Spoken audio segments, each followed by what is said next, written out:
Hi ಎಲ್ಲ ಆತ್ಮೀಯ ಪ್ರಿಯ ವಿದ್ಯಾರ್ಥಿಗಳಿಗೂ ವೀರೇಶ್ ಕಡಿಮನಿ ಯೂಟ್ಯೂಬ್ ಕ್ಲಾಸಸ್ಗೆ ಆತ್ಮೀಯ ಸ್ವಾಗತ. ಆತ್ಮೀಯ ಪ್ರಿಯ ವಿದ್ಯಾರ್ಥಿಗಳೇ, ಈ ಒಂದು ವಿಡಿಯೋದಲ್ಲಿ ನಿಮ್ಮೊಂದಿಗೆ ಚರ್ಚೆ ಮಾಡ್ತಾ ಇದ್ದೀನಿ.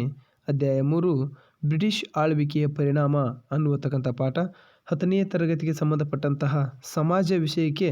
ಸೊ ಇಲ್ಲಿ ಬ್ರಿಟಿಷ್ ಆಳ್ವಿಕೆಯ ಪರಿಣಾಮ ಅನ್ನುವತಕ್ಕಂಥ 3ನೇ ಪಾಠದ ಮೇಲೆ ನಿಮಗೆ ಬರುವತಕ್ಕಂಥ ಪರೀಕ್ಷೆಗೆ ಅತ್ಯಂತ ಉಪಯುಕ್ತವಾಗಿರುವತಕ್ಕಂಥ ವೆರಿ ಇಂಪಾರ್ಟೆಂಟ್ ಆಗಿರುವತಕ್ಕಂಥ ಕ್ವಶನ್ಸನ್ನು ನಿಮ್ಮೊಂದಿಗೆ ನಮ್ಮ ಯೂಟ್ಯೂಬ್ ಕ್ಲಾಸಸ್ ಆಗಿರುವತಕ್ಕಂತಹ ವೀರೇಶ್ ಕಡಿಮನಿ ಯೂಟ್ಯೂಬ್ ಕ್ಲಾಸಸ್ ಇವತ್ತು ನಿಮ್ಮೊಂದಿಗೆ ಚರ್ಚೆ ಮಾಡ್ತಾ ಇದೆ. ಬನ್ನಿ ಹಾಗಾದರೆ ಇಲ್ಲಿ ನಾವು ಒಂದೊಂದಾಗಿ ಕ್ವಶನ್ಸನ್ನು ನಾವು ಇಲ್ಲಿ ಸಾಲ್ವ್ ಮಾಡ್ತಾ ಹೋಗೋಣ. ಮತ್ತು ಅದೇ ರೀತಿಯಾಗಿ ಇನ್ನೂ ನಮ್ಮ ಚಾನಲ್ ಸಬ್ಸ್ಕ್ರೈಬ್ ಆಗಿಲ್ಲದ್ರೆ ಸಬ್ಸ್ಕ್ರೈಬ್ ಮಾಡಿ, ಲೈಕ್ ಮಾಡಿ, ಶೇರ್ ಮಾಡಿ. ನಾವು ಮಾಡುವಂಥ ವಿಡಿಯೋಗಳು ಮೊದಲು ನಿಮಗೆ ಬಂದು ತಲುಪ್ತವೆ. ಸೊ ಹಾಗಾದರೆ ಇಲ್ಲಿ ಮೊದಲನೇದಾಗಿ ನೋಡಿದಾಗ ಮೊದಲನೇ ಪ್ರಶ್ನೆ ಏನಿದೆ ನೋಡ್ಕೊಳ್ಳಿ. ಮೊದಲನೆಯ ಪ್ರಶ್ನೆ 1 ಅಂಕದ ಪ್ರಶ್ನೋತ್ತರಗಳನ್ನು ನಿಮ್ಮೊಂದಿಗೆ ಚರ್ಚೆ ಮಾಡ್ತಾ ಇದ್ದೀನಿ. ಹಾಗಾದರೆ ಇಲ್ಲಿ ನೇರವಾಗಿ ಉತ್ತರಕ್ಕೆ ಬರೋಣ. ಭಾರತದ ಯಾವ ಪರಿಸ್ಥಿತಿಯನ್ನು ಬ್ರಿಟಿಷರು ತಮ್ಮ ರಾಜಕೀಯ ಏಳಿಗೆಗೆ ಬಳಸಿಕೊಂಡರು ಅಂತ ಇದೆ. ಸೊ ಭಾರತದ ಯಾವ ಒಂದು ಪರಿಸ್ಥಿತಿಯನ್ನು ಬ್ರಿಟಿಷರು ತಮ್ಮ ರಾಜಕೀಯ ಒಂದು ಏಳಿಗೆಗೆ ಬಳಸಿಕೊಂಡ್ರು ಅಂತ ನೋಡಿದಾಗ ನೂರಾರು ರಾಜಮನೆತನಗಳಲ್ಲಿ ಹಂಚಿ ಹೋಗಿದ್ದಂತಹ ಭಾರತ, ಹೌದಾ? ಅಂದರೆ ನೂರಾರು ಒಂದು ರಾಜಮನೆತನಗಳಲ್ಲಿ ಹಂಚಿ ಹೋಗಿರುವತಕ್ಕಂಥ ಭಾರತದ ಒಂದು ಪರಿಸ್ಥಿತಿಯನ್ನು ಬ್ರಿಟಿಷರು ಏನು ಮಾಡಿದರು, ಅದನ್ನು ಅಲ್ಲಿ ರಾಜಕೀಯ ಏಳಿಗೆಗಾಗಿ ಏನು ಮಾಡಿಕೊಂಡ್ರು, ಬಳಸ್ಕೊಂಡ್ರು ಅಂತಂದು ನಾವೇನು ಮಾಡ್ಬೋದು, ಹೇಳ್ಬೋದು. ಎರಡನೇ ಪ್ರಶ್ನೆ, ಬ್ರಿಟಿಷರು ಭಾರತವನ್ನು ರಾಜಕೀಯವಾಗಿ ತಮ್ಮ ಅಧೀನಕ್ಕೆ ತೆಗೆದುಕೊಂಡ ನಂತರ ಭಾರತವನ್ನು ಶಾಶ್ವತವಾಗಿ ಉಳಿಸಿಕೊಳ್ಳಲು ಯಾವ ಒಂದು ವ್ಯವಸ್ಥೆಯನ್ನು ಜಾರಿಗೆ ತಂದರು ಅಂತ ಇದೆ. ಸೊ ಇದನ್ನು ನೋಡಿದಾಗ ಏಕರೂಪ ರಾಜಕೀಯ ವ್ಯವಸ್ಥೆ ಮತ್ತು ಏಕರೂಪ ಆಡಳಿತ ವ್ಯವಸ್ಥೆ ಅಂತ ಕರಿತೀವಿ, ಹೌದಾ? ಸೊ ಇಲ್ಲಿ ಏಕರೂಪ ರಾಜಕೀಯ ವ್ಯವಸ್ಥೆ ಮತ್ತು ಏಕರೂಪ ಆಡಳಿತ ವ್ಯವಸ್ಥೆ ಅನ್ನುವತಕ್ಕಂಥ ಒಂದು ವ್ಯವಸ್ಥೆಗಳನ್ನು ಏನು ಮಾಡ್ತಾರಪ್ಪ ಅಂದ್ರೆ ಶಾಶ್ವತವಾಗಿ ನಮ್ಮ ಭಾರತದಲ್ಲಿ ತಮ್ಮ ಒಂದು ರಾಜಕೀಯವನ್ನು ಉಳಿಸಿಕೊಳ್ಳೋ ಸಲುವಾಗಿ ಏನು ಮಾಡ್ತಾರಪ್ಪ ಅಂದ್ರೆ ಈ ರೀತಿಯಾಗಿರುವತಕ್ಕಂಥ ಅಲ್ಲಿ ಒಂದು ಸಂಪೂರ್ಣವಾದಂಥ ಆಡಳಿತ ವ್ಯವಸ್ಥೆಯನ್ನು ಜಾರಿಗೆ ತಂದರು ಅಂತಂದು ಹೇಳ್ಬೋದು. ಆಡಳಿತ ವ್ಯವಸ್ಥೆ ಮತ್ತು ರಾಜಕೀಯ ವ್ಯವಸ್ಥೆಯನ್ನು, ಓಕೆನಾ? ಇನ್ನು ಮೂರನೆಯ ಪ್ರಶ್ನೆ, ಭಾರತದಲ್ಲಿ ನಾಗರಿಕ ಸೇವಾ ವ್ಯವಸ್ಥೆಯನ್ನು ಜಾರಿಗೆ ತಂದವರು ಯಾರು? ಕ್ವಶನ್ ಅರ್ಥ ಮಾಡ್ಕೊಳ್ಳಿ. ಭಾರತದಲ್ಲಿ ನಾಗರಿಕ ಸೇವಾ ವ್ಯವಸ್ಥೆಯನ್ನು ಜಾರಿಗೆ ತಂದವರು ಯಾರು ಅಂತ ನೋಡಿದಾಗ ಲಾರ್ಡ್ ಕಾರ್ನ್ವಾಲಿಸ್. ಯಾರು? ಲಾರ್ಡ್ ಕಾರ್ನ್ವಾಲಿಸ್ ಅವರು ಏನು ಮಾಡ್ತಾರಪ್ಪ ಅಂದ್ರೆ ಭಾರತದಲ್ಲಿ ನಾಗರಿಕ ಸೇವಾ ವ್ಯವಸ್ಥೆಯನ್ನು ಜಾರಿಗೆ ತಂದರು ಅಂತಂದು ನಾವೇನು ಮಾಡ್ಬೋದು, ಹೇಳ್ಬೋದು. ಸೊ ಇನ್ನು ನೆಕ್ಸ್ಟ್ ಕ್ವಶನ್, ಇಲ್ಲಿ ನೆಕ್ಸ್ಟ್ ಕ್ವಶನ್ ಏನಿದೆ ನೋಡಿ, 4ನೇದು, ರೆಗ್ಯುಲೇಟಿಂಗ್ ಕಾಯ್ದೆಯನ್ನು ಜಾರಿಗೆಗೊಳಿಸಲಾದ ವರ್ಷ ಯಾವುದು ಅಂತ ಇದೆ. ರೆಗ್ಯುಲೇಟಿಂಗ್ ಕಾಯ್ದೆಯನ್ನು ಜಾರಿಗೆಗೊಳಿಸಲಾದಂಥ ವರ್ಷ ಅಲ್ಲಿ 1773ನೇ ಇಸ್ವಿಯಲ್ಲಿ ರೆಗ್ಯುಲೇಟಿಂಗ್ ಕಾಯ್ದೆಯನ್ನು ಜಾರಿಗೆ ತಂದರು ಅಂತ ಹೇಳ್ಬೋದು. ಸೊ ನೆಕ್ಸ್ಟ್, ರೆಗ್ಯುಲೇಟಿಂಗ್ ಕಾಯ್ದೆಯನ್ನು ಜಾರಿಗೆ ತರಲು ಕಾರಣ ಏನು ಅಂತ ಕೇಳ್ತಾರೆ. ರೆಗ್ಯುಲೇಟಿಂಗ್ ಕಾಯ್ದೆಯನ್ನು ಜಾರಿಗೆ ತರಬೇಕಾದ್ರೆ ಭ್ರಷ್ಟಾಚಾರದ ಮೇಲೆ ನಿಯಂತ್ರಣ ಹೇರುವಕ್ಕೋಸ್ಕರ ಏನು ಮಾಡ್ತಾರಪ್ಪ ಅಂದ್ರೆ ರೆಗ್ಯುಲೇಟಿಂಗ್ ಕಾಯ್ದೆಯನ್ನು ಏನು ಮಾಡ್ತಾರೆ, ಜಾರಿಗೆ ತರ್ತಾರೆ, ಹೌದಾ? ಸೊ ನೆಕ್ಸ್ಟು 7ನೇ ಪ್ರಶ್ನೆ ಏನಿದೆ ನೋಡಿ, 6 ಮತ್ತು 7ನೇ ಪ್ರಶ್ನೆಯನ್ನು ನೋಡೋಣ. ಹಿಂದೂಸ್ತಾನದಲ್ಲಿರುವ ಪ್ರತಿಯೊಬ್ಬ ಮೂಲ ನಿವಾಸಿಯು ಭ್ರಷ್ಟ ಎಂದು ಪ್ರತಿಪಾದಿಸಿದವರು ಯಾರು ಅಂತ ಇದೆ. ಹಿಂದೂಸ್ತಾನದಲ್ಲಿರುವತಕ್ಕಂಥ ಪ್ರತಿಯೊಬ್ಬ ಮೂಲ ನಿವಾಸಿಯು ಭ್ರಷ್ಟ ಅಂತ ಪ್ರತಿಪಾದಿಸಿದವರು ಲಾರ್ಡ್ ಕಾರ್ನ್ವಾಲಿಸ್. ಯಾರು? ಲಾರ್ಡ್ ಕಾರ್ನ್ವಾಲಿಸ್ ಅವರು ಏನು ಮಾಡ್ತಪ್ಪ ಅಂದ್ರೆ ಪ್ರತಿಪಾದಿಸ್ತಾರೆ. ಇನ್ನು ದಿವಾನಿ ಅದಾಲತ್ ಎಂಬ, ಯಾವುದು? ದಿವಾನಿ ಅದಾಲತ್ ಅನ್ನುವತಕ್ಕಂಥ ನಾಗರಿಕ ನ್ಯಾಯಾಲಯವನ್ನು ಸ್ಥಾಪಿಸಿದವನು ಯಾರು ಅಂತ ಇದೆ. ಅಲ್ಲಿ ದಿವಾನಿ ಅದಾಲತ್ ಅನ್ನುವತಕ್ಕಂಥ ನಾಗರಿಕ ನ್ಯಾಯಾಲಯವನ್ನು ಸ್ಥಾಪಿಸಿದವನು ಯಾರು? ಅಲ್ಲಿ ವಸಿನ್ ಹೇಸ್ಟಿಂಗ್ಸ್. ಯಾರು? ವಸಿನ್ ಹೇಸ್ಟಿಂಗ್ಸ್ ಅಂತಂದು ನಾವೇನು ಮಾಡ್ತೇವೆ, ಹೇಳುವತಕ್ಕಂಥದ್ದು. ಸೊ ಮುಂದಿನ ಪ್ರಶ್ನೆ,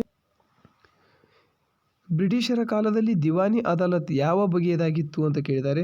ಬ್ರಿಟಿಷರ ಕಾಲದಲ್ಲಿ ದಿವಾನಿ ಅದಾಲತ್ ಯಾವ ಬಗೆಯದಾಗಿತ್ತು ಅಂತ ನೋಡಿದಾಗ ಅಲ್ಲಿ ಒಂದು ನಾಗರಿಕ ನ್ಯಾಯಾಲಯಕ್ಕೆ ಸಂಬಂಧಪಟ್ಟಂತಾಗಿತ್ತು. ಯಾವುದಕ್ಕೆ? ನಾಗರಿಕ ನ್ಯಾಯಾಲಯಕ್ಕೆ. ಸೊ ಇನ್ನು ಫೌಜದಾರಿ ಅದಾಲತ್ ಯಾವ ಬಗೆಯ ನ್ಯಾಯಾಲಯವಾಗಿತ್ತು ಅಂತ ಅಪರಾಧ ನ್ಯಾಯಾಲಯವಾಗಿತ್ತು. ಯಾವುದು? ಅಪರಾಧ ನ್ಯಾಯಾಲಯವಾಗಿತ್ತು.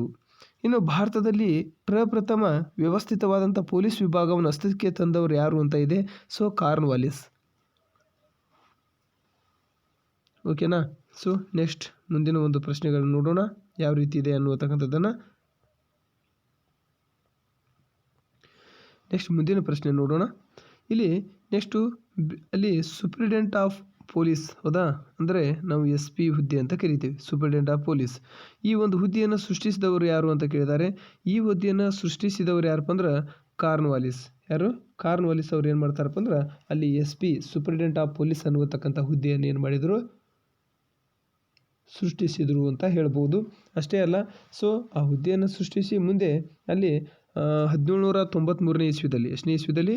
1793ನೇ ಇಸ್ವಿದಲ್ಲಿ ಏನು ಮಾಡ್ತಾರಪ್ಪ ಅಂದ್ರೆ ಪ್ರತಿಯೊಂದು ಜಿಲ್ಲೆಗಳನ್ನು, ಯಾವುದನ್ನು? ಪ್ರತಿಯೊಂದು ಜಿಲ್ಲೆಗಳನ್ನು ಏನು ಮಾಡ್ತಾರಪ್ಪ ಅಂದ್ರೆ ಅಲ್ಲಿ ಠಾಣೆಗಳನ್ನಾಗಿ ವಿಭಜನೆ ಮಾಡ್ತಾರೆ. ಏನಾಗಿ? ಠಾಣೆಗಳಾಗಿ. ಹೌದಾ? ಪ್ರತಿಯೊಂದು ಜಿಲ್ಲೆಗಳನ್ನು ಠಾಣೆಗಳಾಗಿ ವಿಭಜನೆ ಮಾಡಿ ಅಲ್ಲಿ ಕೊತ್ವಾಲ್ ಅನ್ನುವತಕ್ಕಂಥ ಅಧಿಕಾರಿಯನ್ನು ಏನು ಮಾಡ್ತಾರಪ್ಪ ಅಂದ್ರೆ ನೇಮಕ ಮಾಡ್ತಾರೆ. ಯಾವುದನ್ನು? ಕೊತ್ವಾಲ್. ಹೌದಾ?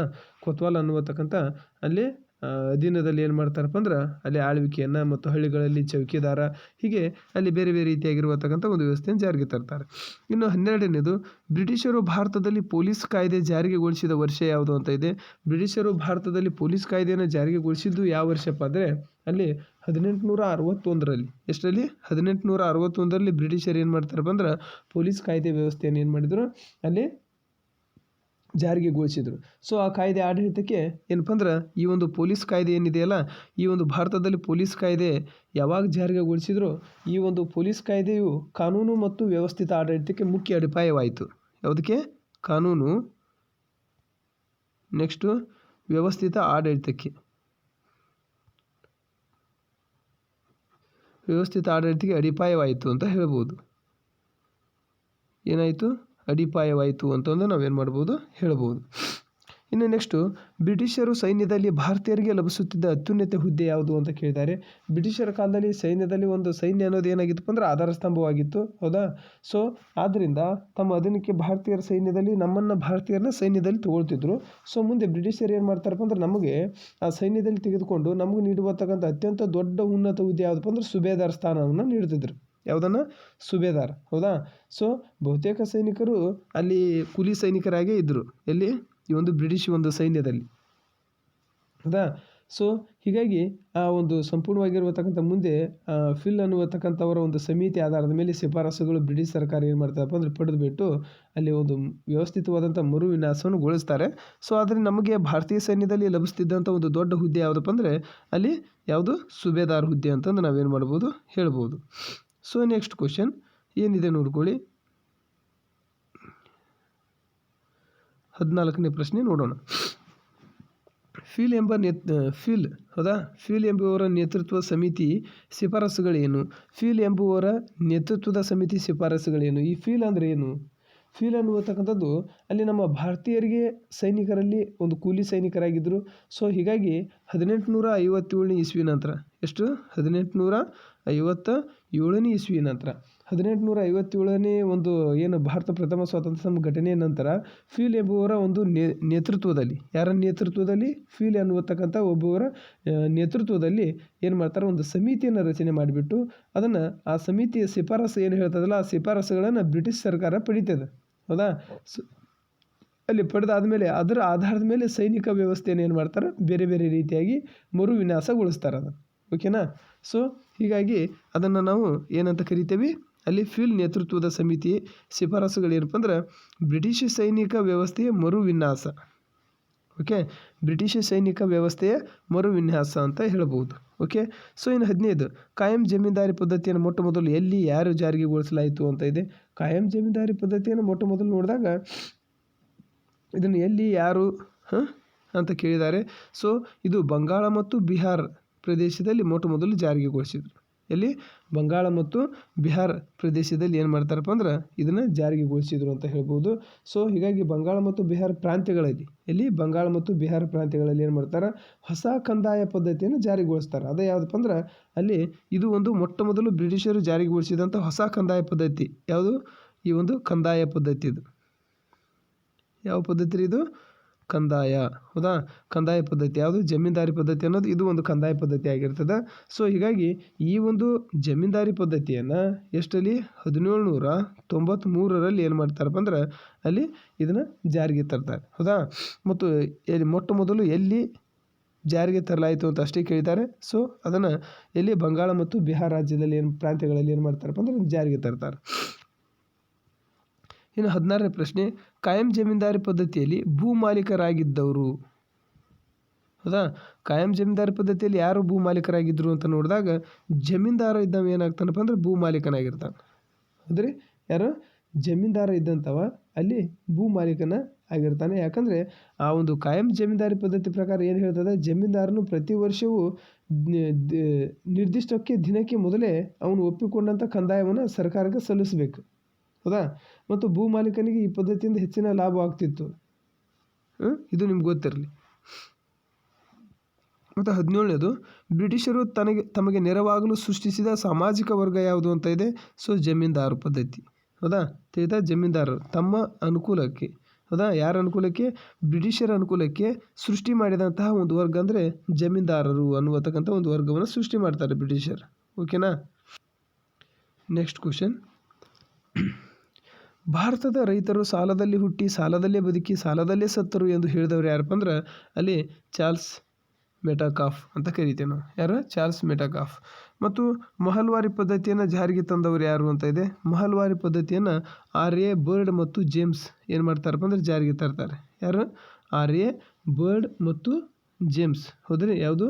ಮಹಲ್ವಾರಿ ಮಹಲ್ವಾರಿ ಪದ್ಧತಿಯನ್ನು. ಹೌದಾ? ಸೊ ಮೊದಲು ಬಂದಾಗ ಉತ್ತರ ಪ್ರದೇಶ, ಮಧ್ಯಪ್ರದೇಶ, ಪಂಜಾಬ್, ದೆಹಲಿ, ಹೌದಾ, ಸೊ ಇಂಥ ಮುಂತಾದ ಪ್ರಾಂತ್ಯಗಳಲ್ಲಿ ಏನು ಮಾಡ್ತಾರಪ್ಪ ಅಂದ್ರೆ ಈ ಒಪ್ಪಂದಗಳನ್ನು ಮಾಡಿಕೊಂಡು ಸರ್ಕಾರಕ್ಕೆ ಅತಿ ಹೆಚ್ಚಿನ ಒಂದು ಕಂದಾಯವನ್ನು ಏನು ಮಾಡ್ತಿದ್ರು, ತೆರಿಗೆಯನ್ನು ವಸೂಲಿ ಮಾಡ್ತಿದ್ರು. ಸೊ ಈ ಪದ್ಧತಿಯನ್ನು ಆರ್.ಎಂ. ಬರ್ಡ್ ಮತ್ತು ಜೇಮ್ಸ್ ಥಾಮ್ಸನ್ ಅಂತ ಕರಿತೇವೆ ನಾವು. ಹೌದಾ? ಜೇಮ್ಸ್ ಥಾಮ್ಸನ್ ಅಂತಲೂ ಕರಿತೇವೆ. ಸೊ ಜೇಮ್ಸ್ ಥಾಮ್ಸನ್ ರವರು ಏನು ಮಾಡ್ತಾರಪ್ಪ ಅಂದ್ರೆ ಇದನ್ನು ಪ್ರಯೋಗಿಸಿದರು ಅಂತ ಹೇಳ್ಬೋದು ನಾವು. ಓಕೆ. ನೆಕ್ಸ್ಟ್, ಮಹಲ್ ಎಂದರೇನು? ಹೌದಾ? ಸೊ ಇಲ್ಲಿ ಮಹಲ್ ಅಂದರೆ ಏನಪ್ಪ ಅಂದ್ರೆ ಒಂದು ತಾಲೂಕು ಎಂದರ್ಥ. ಏನರ್ಥ? ತಾಲೂಕು ಎಂದರ್ಥ. ಸೊ ರೈತವಾರಿ ಪದ್ಧತಿಯನ್ನು ಜಾರಿಗೆ ತಂದವರು ಯಾರು ಅಂತ ಇದೆ. ಸೊ ರೈತವಾರಿ ಪದ್ಧತಿಯನ್ನು ಜಾರಿಗೆ ತಂದವರು ಯಾರಪ್ಪ ಅಂದ್ರೆ ಅಲೆಕ್ಸಾಂಡರ್ ರೀಡ್. ಯಾರು?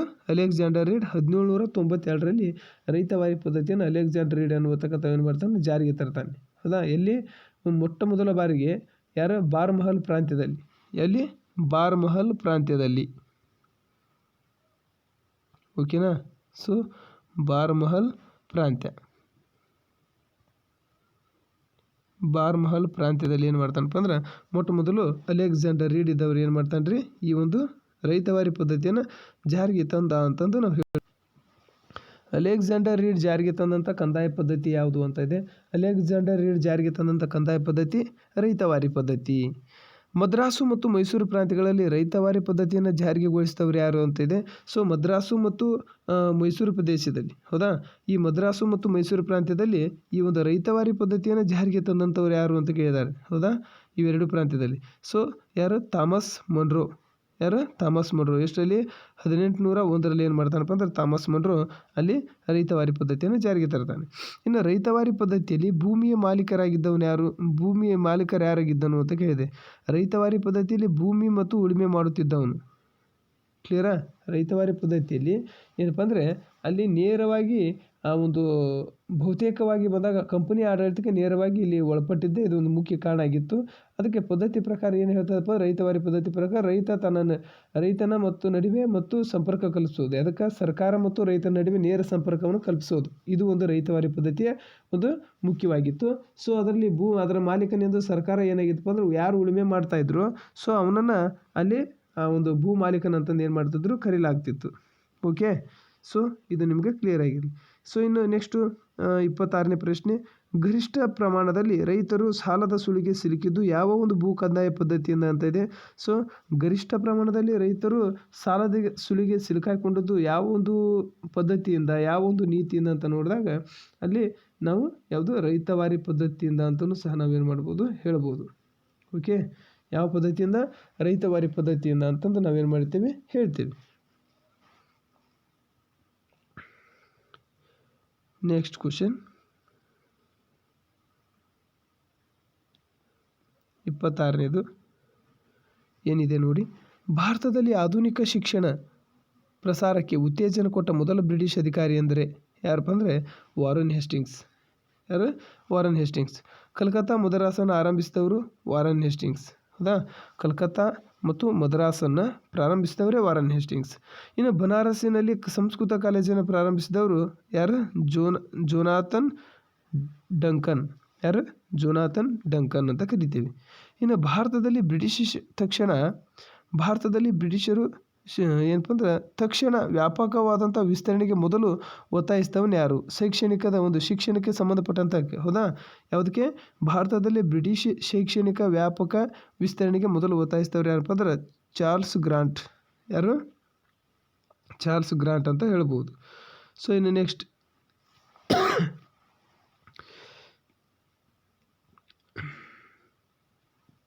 ಭಾರತದ ಒಂದು ಶಿಕ್ಷಣ ವ್ಯವಸ್ಥೆಗೆ ಸಂಬಂಧಿಸಿದಂತೆ ತಳಪದಿಯನ್ನು ಅಡಿಪಾಯ ಯಾವ ವರದಿಯನ್ನು ತಳಪದಿ ಯಾವ ಒಂದು ವರದಿಯನ್ನು ನೀಡಿದವರು ಅಂತ ಕೇಳಿದ್ದಾರೆ. ಅಂದರೆ ಭಾರತದ ಶಿಕ್ಷಣ ವ್ಯವಸ್ಥೆಗೆ ಸಂಬಂಧಿಸಿದಂತೆ ತಳಪದಿ ಯಾವ ವರದಿಯನ್ನು ನೀಡಿದವರು ಅಂತ ಇದೆ, ಅಂದರೆ ನೀಡಿದರು ಅಂತೆ.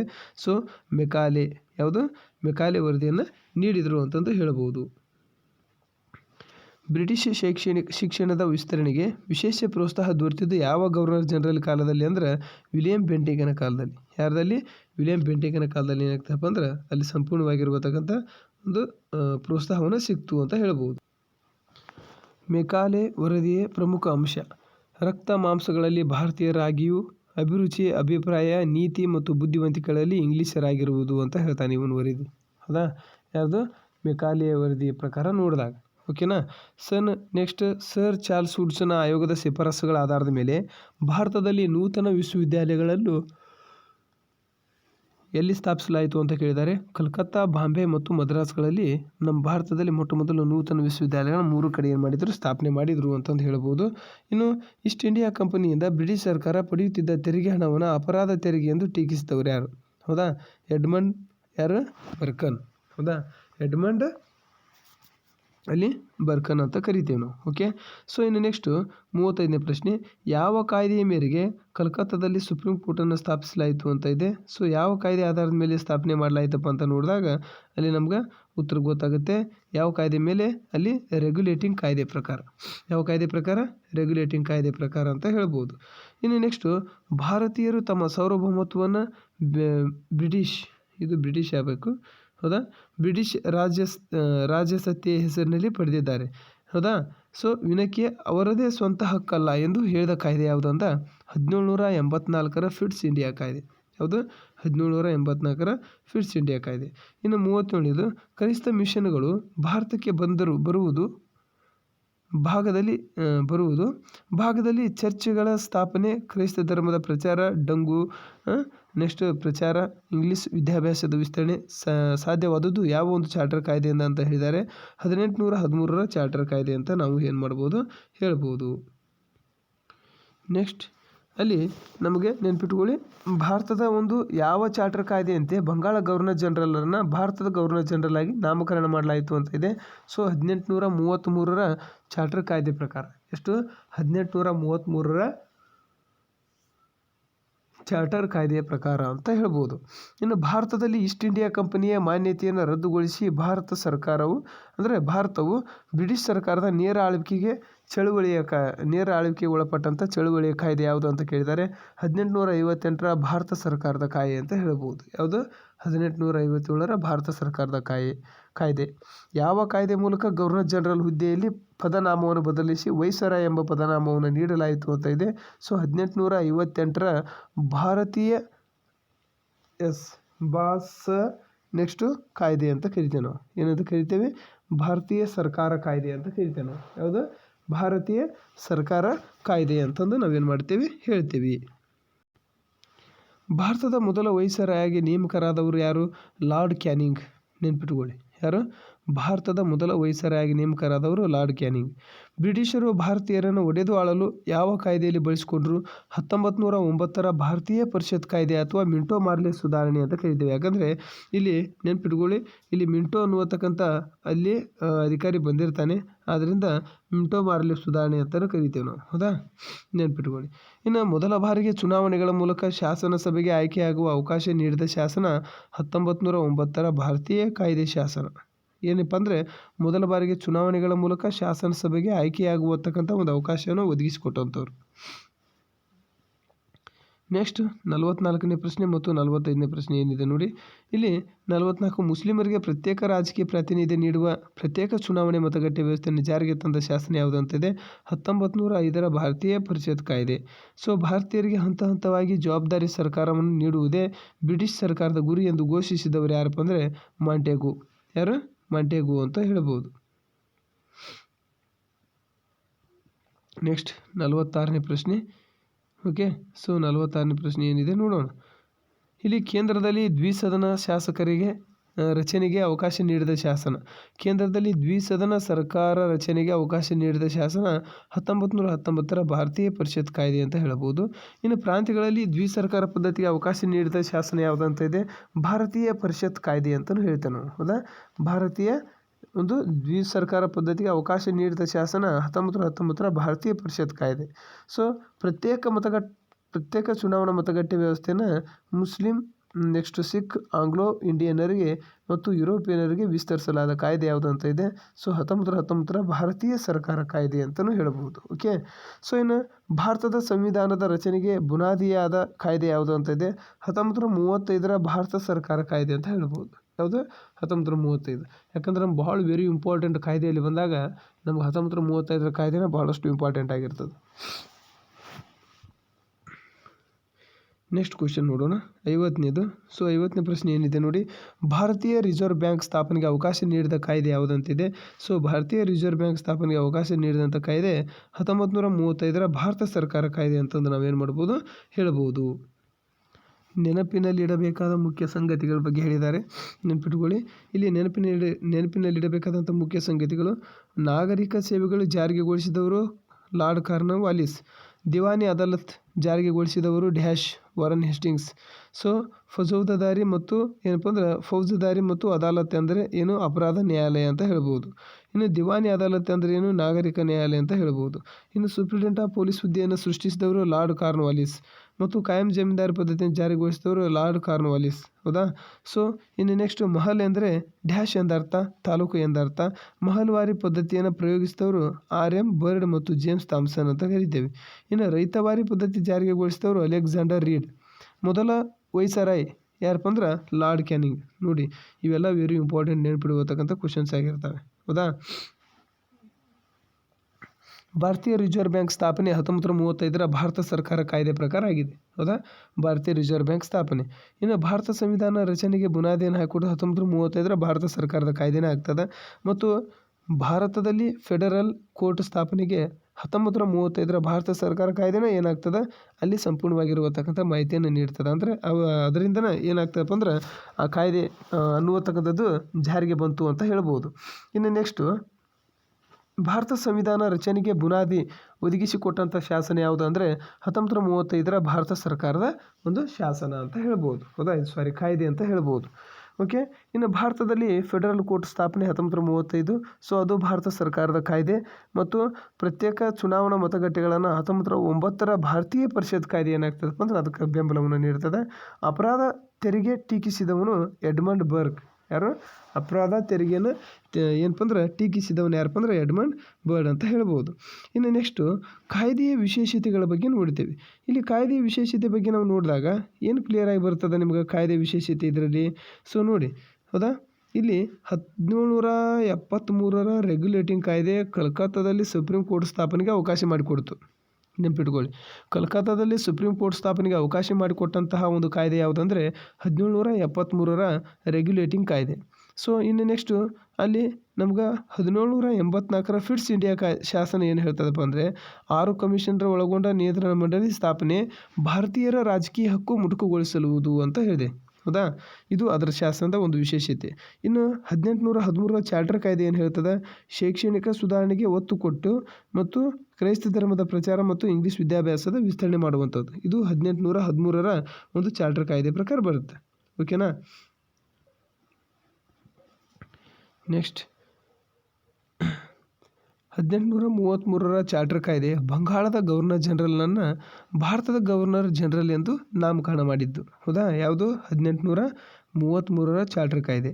ಸೊ 1858ರ ಭಾರತ ಸರ್ಕಾರ ಕಾಯ್ದೆ ಗವರ್ನರ್ ಜನರಲ್ ಹುದ್ದೆ ಬದಲಾಯಿಸಿ ವೈಸರಾಯ್ ಪದನಾಮ ನೀಡಿತು. ಸೊ ಮೊದಲ ವೈಸರಾಯ್ ಲಾರ್ಡ್ ಕ್ಯಾನಿಂಗ್ ಏನಾಗ್ತಾನಪ್ಪ ಅಂದ್ರೆ ಆಗ್ತಾನೆ. ಸೊ ಇನ್ನು ನೆಕ್ಸ್ಟ್ ಕ್ವಶನ್ ನೋಡೋಣ. ಅಲ್ಲಿ 1861ರ ಭಾರತೀಯ ಪರಿಷತ್ ಕಾಯ್ದೆ ಏನು ಹೇಳ್ತದೆ?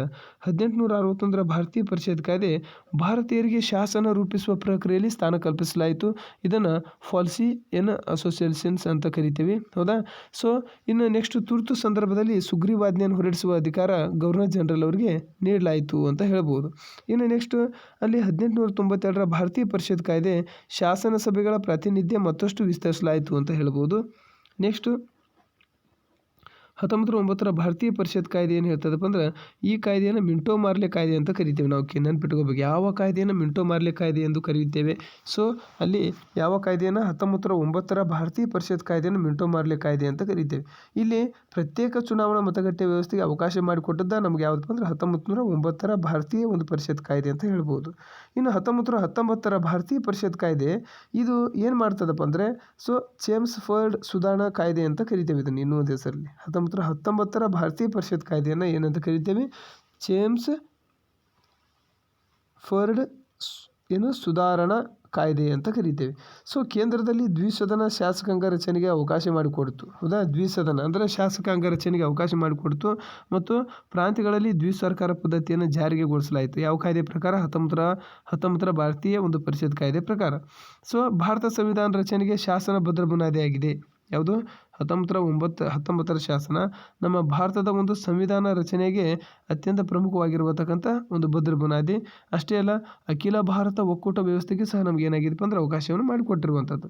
ಇನ್ನು 1935ರ ಭಾರತ ಸರ್ಕಾರ ಕಾಯ್ದೆ ನಮ್ಗೆ ಏನು ಹೇಳ್ತದೆ ಅಂತ ನೋಡಿದರೆ 1935ರ ಭಾರತ ಸರ್ಕಾರ ಕಾಯ್ದೆ ಭಾರತದ ಸಂವಿಧಾನದ ರಚನೆಗೆ ಈ ಶಾಸನ ಭದ್ರ ಬುನಾದಿಯಾಗಿರುವಂಥದ್ದು ಮತ್ತು ಅಖಿಲ ಭಾರತ ಒಕ್ಕೂಟ ವ್ಯವಸ್ಥೆಗೆ ಏನಾಗಿದೆಪ್ಪ ಅಂದ್ರೆ ಒಂದು ಅವಕಾಶ ಕೊಟ್ಟಿದೆ. ಕೇಂದ್ರದಲ್ಲಿ ದ್ವಿಸರ್ಕಾರವನ್ನು ಸ್ಥಾಪಿಸಲಾಯಿತು. ಭಾರತೀಯ ರಿಸರ್ವ್ ಬ್ಯಾಂಕ್ ಸ್ಥಾಪನೆಗೆ ಅವಕಾಶ ಮಾಡಿಕೊಟ್ಟಿದ್ದು 1935ರ ಒಂದು ಸರ್ಕಾರದ ಕಾಯ್ದೆ. ಸೊ ಭಾರತದಲ್ಲಿ ಫೆಡರಲ್ ಕೋರ್ಟ್ ಸ್ಥಾಪನೆಗೂ ಅವಕಾಶ ಮಾಡಿಕೊಟ್ಟಿದ್ದು ಯಾವುದಪ್ಪ ಅಂದ್ರೆ ಈ ಒಂದು 1935ರ ಒಂದು ಕಾಯ್ದೆ ಅಂತಂದು ನಾವು ಹೇಳ್ಬೋದು ಭಾರತ ಸರ್ಕಾರ. ಸೊ ಆತ್ಮೀಯ ವಿದ್ಯಾರ್ಥಿಗಳೇ, ಈ ಒಂದು ವಿಡಿಯೋದಲ್ಲಿ ನಾವು 3ನೇ ಪಾಠಕ್ಕೆ ಸಂಬಂಧಪಟ್ಟಂತೆ ಎಲ್ಲ ಇಂಪಾರ್ಟೆಂಟ್ ಆಗಿರುವತಕ್ಕಂಥ ಪ್ರಶ್ನೆ ಉತ್ತರಗಳನ್ನು ಚರ್ಚೆ ಮಾಡಿದ್ದೇವೆ. ನೆಕ್ಸ್ಟ್ ಮತ್ತೆ ಮುಂದಿನ ವಿಡಿಯೋದಲ್ಲಿ 4ನೇ ಪಾಠಕ್ಕೆ ಸಂಬಂಧಪಟ್ಟಂತೆ ವಿಡಿಯೋಗಳನ್ನು ಚರ್ಚೆ ಮಾಡೋಣ. ಧನ್ಯವಾದಗಳು.